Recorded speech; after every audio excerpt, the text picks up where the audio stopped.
Hello everyone, welcome back to the Melek'le Yemek channel. Today we're making something totally different, totally unique and totally delicious. It's going to be a recipe that not only tastes different but even smells different. We're making Tripe Gözleme.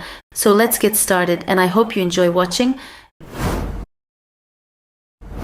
In our previous video we showed how to clean the tripe. Now I've gone ahead and boiled it, then chopped it up. Next I'm going to saute the chopped tripe together with some onions. Now we're not using all of the tripe, just a small portion.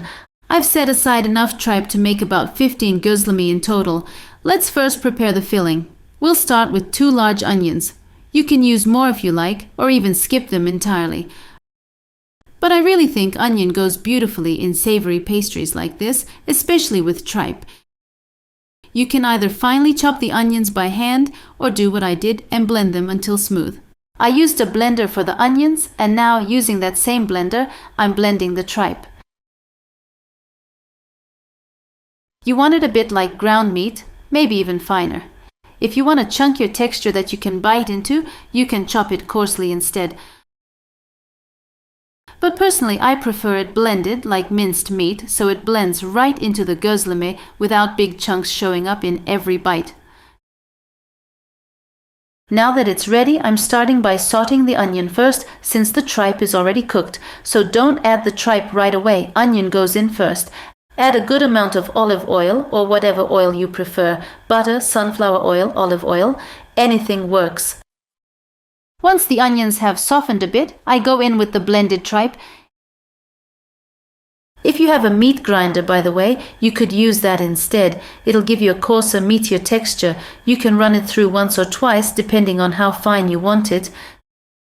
Now I'm seasoning it with chili flakes, thyme, black pepper, a bit of hot red pepper flakes, some tomato paste, and salt.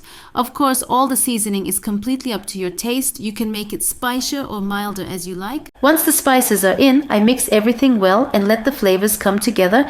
Then I turn off the heat and set the filling aside to cool. Since we're making gözleme, the filling needs to be fully cool before we use it, so it's important to prep this part first and let it sit. Now let's make the dough. I'm using 3 cups of flour, 1 teaspoon of yeast and 1 teaspoon of salt. First, I mix all the dry ingredients together really well. Then I add 1 cup of water. My cup holds 230 milliliters. I knead everything together, and in total, I used around 230 to 240 milliliters of water. The dough should be soft, not sticky to the touch, but also not too firm.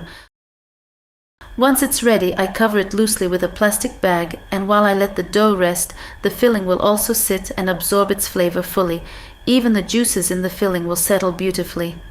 Let the dough rest for about 7 to 10 minutes, no need for more than that. Now that my dough is ready, I'm dividing it into pieces. When making gözleme, you can shape your dough balls, called bezeler, into whatever size you like.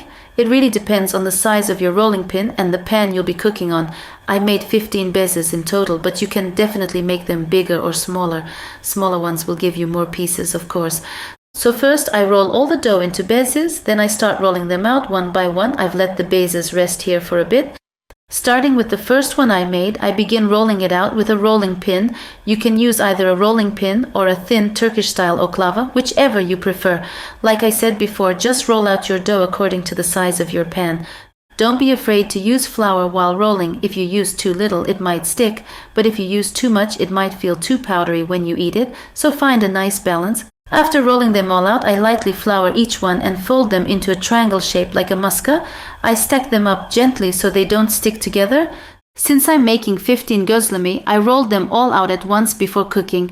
But if you're making more or if your kitchen is hot, you can do them one at a time to prevent sticking. I was going to cook them right away, so stacking them worked fine for me. Now my filling is fully cooled and ready to go, so I start placing it into the dough one by one. While I'm stuffing the gözleme with tripe, I've also got my pan heating up on the stove. Once it's hot, I'll cook them quickly and easily.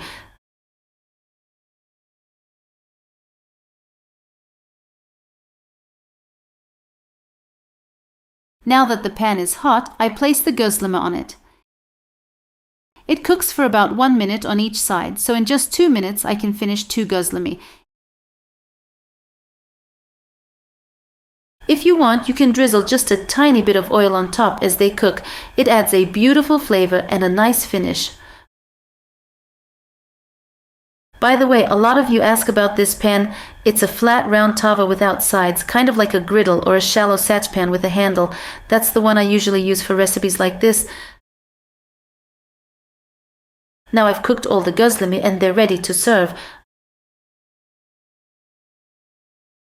I'm not going to oil every single one, but I'm brushing a little olive oil over a few, especially around the edges.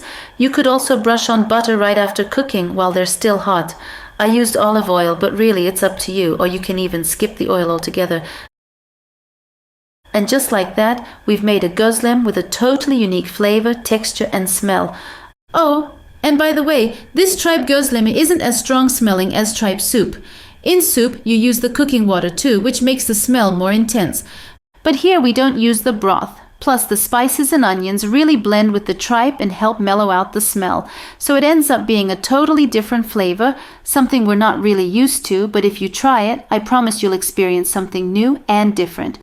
That's it for today. See you in the next recipe. Take care. Bye-bye.